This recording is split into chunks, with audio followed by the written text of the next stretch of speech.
Hello everyone and welcome back to my channel. It's that time again. We're going to talk about the new event calendar that was released today. Let me see if I can shrink it down just a little bit to see it a little better. So today, March the 1st, we got the release of the March 2025 event calendar. You can go to the Game of Thrones Legends official website and see this graphic that I'm looking at now if you want. And you can also probably see an announcement on their Discord coming soon. They haven't posted it yet, but I just happened to get lucky and see this in my Twitter feed or my X feed, whenever I was posting the announcement of the video I just put out about the ×10 dragon pull that I just did. That was amazing. So now I saw this and I'm like, oh yeah, I'm gonna jump on this for sure. This is really cool. We're delighted to present you with the March event calendar, and I actually should have been watching for this because they have a history of putting it out the day of, like the first of the month type of thing. They usually don't put it out any earlier, and sometimes they're like a day late or something, but it's usually right around the 1st that they post this, so I should have been paying attention for it actually. But I got a lot going on today. Fixing to go change the oil in my wife's truck. So I wanted to get this video done before I go do that. But this is, if you'll remember right, about a month ago, we broke the leak on the news that the March Gold Road was going to be Daenerys, the Mother of Dragons. At the time that we posted that video, though, we were actually... me and my partner DA that dig around in the game files and find some interesting information about stuff coming in the future. We were a little unsure as to whether or not the event would be the same Daenerys that we're seeing here or whether it would actually be a different version of Daenerys, but now we know for 100% certainty that it's going to be the Daenerys that we've already had, the Mother of Dragons. So this is going to be a repeat of the Red Dany, Mother of Dragons, which, I'm not gonna lie, this is not the worst Gold Road they've ever posted. It is one of the better ones because, think about it, Dany is very critical for a lot of people. She's a serious component of their teams, especially if they're looking to try to have an AoE or an attack presence that hits all enemies. She is one of the key characters for that. So in my mind, this event, this Gold Road is definitely a must buy. The price for the Gold Road is nothing in comparison to the amount of rewards that you get. So the Gold Road is something that I purchase every single month. It is the only thing that I'm buying in the game right now because I'm broke, but I will find a way to buy the Gold Road every month because the value is just insane. And I'm not going to turn away free shards, well, not really free because I'm paying for them, but shards of Daenerys, let me rephrase that. I'm not going to turn those away. I'm not going to kick that out of bed because I want to continue to level her up. I think I have her at 6 stars right now, if I remember right, 5 or 6, one of the two. At that level, she's very effective, so she does make an awesome addition to pretty much anybody's team. Later on, as you start to get a pretty full and deep roster, you will find yourself utilizing more team builds that do not include her, but for new players on up to the point to where they unlock, I don't know, I'd say about 80 or 90 heroes in their roster. She's going to be a key staple component for them, just somebody that they just really can't do without. So this is a must buy. I'm going to give it a total thumbs up, 5 stars. Yes, I wish we could have different people like some of the green characters that we're all short on, like Otto or Allison or something like that. But hey, this is not the worst one I've ever seen, so we'll definitely take it. Then the upcoming events, March 6th through March 9th, everybody is going to get their chance to try Rob's War. That is what they've said, that they will release that content globally to everyone at that time. Right now, it is in the hands of a few to test while the rest of us do Rook's Rest.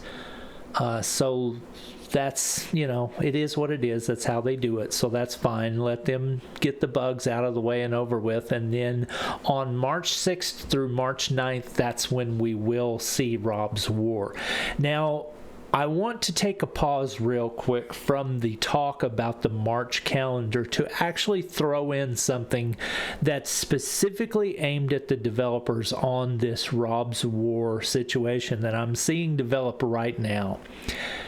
If you are listening, developers, please look at the way you have designed this event, because it is definitely going in a direction that I hate to see it go, and I'm going to explain why.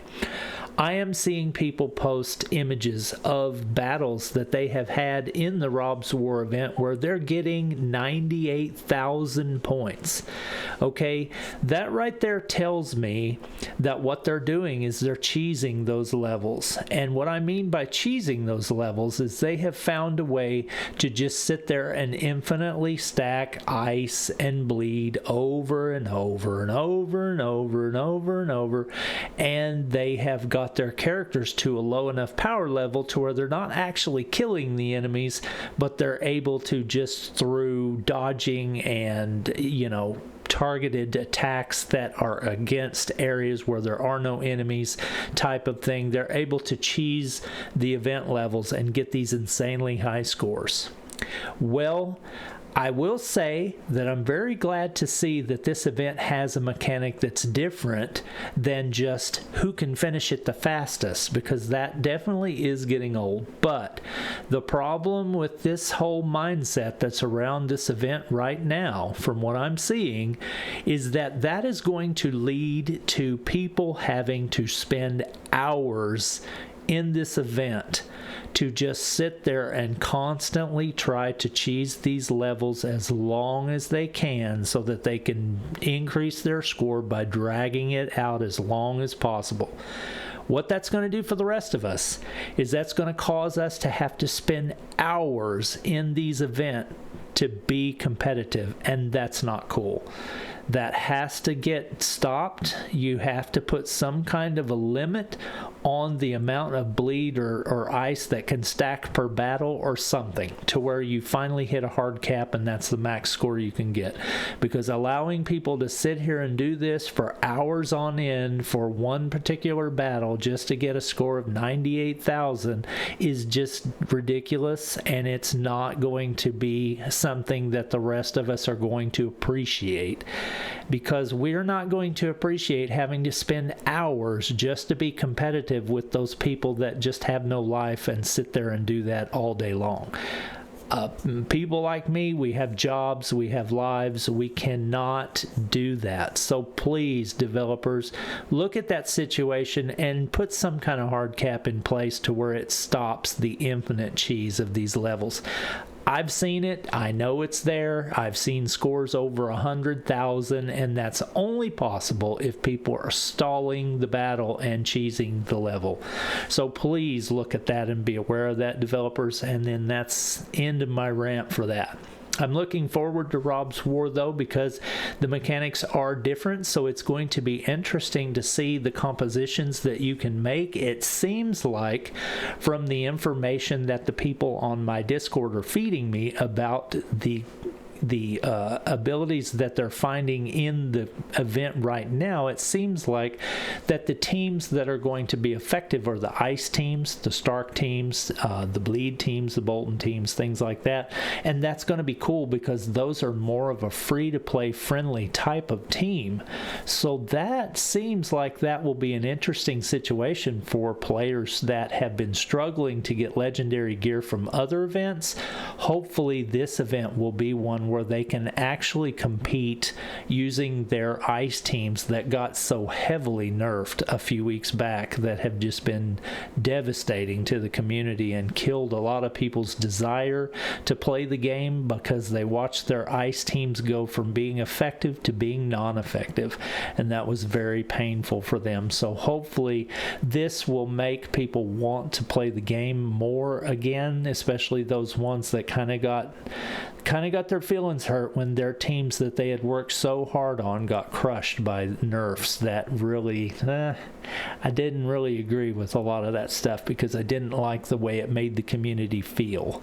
I'm just going to be honest with you. I have a Discord of over 500 people that love this game, and the sentiment about that was bad. It had the lowest approval rating of anything I've seen in the game since the Alicent nerf, and that was pretty brutal. So yeah, if you've been around the community, you know what I'm talking about on that one. The next event that will be coming up then through March 13th through the 16th is the Battle of the Bastards. That will be a fun one. That's always a good one for me because I have a lot of good heroes that go in that one pretty good, and I always seem to do well in that. The Dragon Egg Quest, I love that one too because it's always a good one for me because I love to get those Caraxes shards because I know that one day Caraxes will be a part of the meta. At some point, the dragons have to be good. I'm going to say it, so I really like this one, and I seem to do well on that. Assault on Rook's Rest, not really one of my best ones. That will be the 27th through the 30th, but I am doing better on that one, so hopefully the content I post this week from the Assault on Rook's Rest that we're all doing right now will showcase some better gameplay than I have turned out in the past. So I'm looking forward to being better at that one. Using my green team composition is where I'm working and focusing on for that right now. Then we go on down to their description where they talk about it. The Battle Pass, the Mother of Dragons, King's Road and Gold Road. We already talked about it. So, you know, that's that. The PvP rewards, though, this is an interesting one. Champion shards for Braun will be included in the tier rewards chest at the end of each week raid league season. So this is going to continue on with the Braun rewards, which is fine with me because I want to get as many of him as I can. I want to take him up to another star level. March 3rd through the 30th, so that's going to be basically the whole month of March. Braun will be the PvP raid reward token reward. The Legend Trial Unpaid Debt. Whoops, sorry about that. The Legend Trial, the Unpaid Debt, will be the same one that comes around normally. It rotates between that and the N2 Essos, but this one for this month will be Unpaid Debt. So we'll get your Walder Frey shards. Not really somebody I'm worried about, but I will do the trial for the sweet rewards for sure, because all it costs you is some energy. Then they're talking about their new event, Rob's War. Time has come to decide where your loyalties lie, blah, blah, blah. This is where they say, in addition to the Rob's War event, though, this is a key point we need to take into consideration, that the Rob's War summon will run slightly before and after the event, and that's standard to what they currently do, but this is also going to be your first real chance to get Robb Stark and Talisa Stark. Unless you have the content already, you haven't really had the chance to unlock their shards, and this will be the summon event that will allow you to do that. So this is really key to keep in mind. Thursday, March 6th at 8 a.m. Eastern time, just translate that to whatever time zone you're in. That's when you will first be able to pull for Robb and Talisa.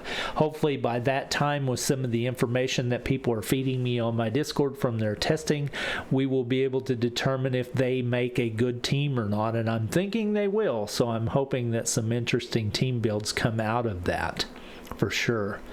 The Battle of the Bastards summon is basically the same thing we've always done, so there's no real news there. Dragon Egg Quest, same thing we've always done, no real news there. Assault on Rook's Rest Quest, same thing we've always done, no real news there. And then they list the summons that are coming up in the month of March. We have the normal things. I don't see anything on here that's any different than what we normally see. They all seem to be the same as always. So the key ones that you probably want to look out for might be Survivors of the Watch now, because a lot of people are finding that Jon Snow, the blue Jon Snow, King of the North, is actually turned into a really good character for the brittle teams, so he's somebody you may want to use. The We Light the Way obviously is going to be a very popular one, so a lot of people are going to be putting shards into that. Leaders of the Brotherhood, nah, not really. Candidate of the King's Moot, yeah. I mean, I know there's a lot of people that say that the Greyjoys are good, and I know that they can be because I have seen it in action, and they're really good, but the problem with them is you have to have them at an insane star level to actually really get the most bang for your buck on them. Like, I'm talking 6 and 7 stars maxed levels on all of them, and then they become super good. But for most people, that's not really achievable, so I'm just gonna say pass on this one too. Even though I know they're good, they're just not achievable because they're too expensive. Dynamic duo Tyrion and Bronn, that's a useful one. I hate to pass on that because these two do make a really effective dragon team. So if you're struggling against yellow dragon or green or just any of them really, Tyrion and Bronn can make a really effective dragon team. So that's one you may want to consider as well. Exile into Essos, nah, just kind of meh. Invaders from the North, nah, kind of meh. And then we get into We Light the Way again. That's a good one. Wedding for the Ages, nah, kind of meh. The Rightful King, here we go. We've got one of the most popular requested summons coming back around because this is where you can get Stannis shards for Stannis, the Rightful King. That's a good one. That's one you're going to possibly want to spend some tokens on, because if you're trying to get your Stannis to 6 stars so that you can do the Stannis and Rhaenyra combo, that it works super good. That's a good one to watch for. The Sisters Reunited used to be meh and something I would never suggest you pull on at all, but now Sansa has become a really pretty good character. Unfortunately, I haven't been able to utilize her because I don't have the resources to put into her when I'm trying to beef up my green team. So that's a choice I've had to make, but I know that this is a good choice for a lot of people. So I'm going to bump up the Sisters Reunited summon to a yeah, it's a good pull. So you might want to consider it. Order of the Kingsguard, Jaime Lannister has been super effective in a lot of things, so this one may actually become more important than it has been in the past. Normally I used to would say it's a hard pass, but nah, I don't know anymore. It's actually pretty decent. Monsters Beyond the Wall, bleh, I'll pass on that. Survivors of the Watch, maybe get some more of those blue Jon Snow. The Red Wedding, I mean, I'm going to pass on that one until I start to see some bleed teams come of age that are actually good in the new event, Rob's War. So that one, to me, does not really entice me to want to pull because I just don't like the bleed team, but they may become super important in the future. So this is one to keep your eye on for sure. The Khalasar is just nah at this time. We thought that with the addition of Daenerys being able to have multiple Dannys in your team, that this one might be a little bit more important, but the yellow Daenerys in combination with any of the other Daeneryses just doesn't seem to be worth a slot in your party, honestly. There's so many other better characters that you can put in there, so that one's just kind of didn't really do anything. We Light the Way again, the Rightful King again. So yeah, that is the order of your summons that are coming up in March, and kind of a look at what I consider to be the more important ones. I think you'll agree with me on a lot of those thoughts about those types of summons. So there you go. It's a talk about the March Gold Road and the Mother of Dragons event that is going to be coming in March, where you can get shards for her by buying the Gold Road, which is a definite buy in my opinion. So if you want some advice, there you go. Buy the Gold Road. That's what I'm going to give you today. So thanks for watching. I appreciate you watching my content. I hope you have a great weekend. Enjoy your weekend. We're finally off work. Let's have some fun. Let's play the game, and let's have a good time. And I'll talk to you guys in a video about Game of Thrones Legends coming soon. Peace.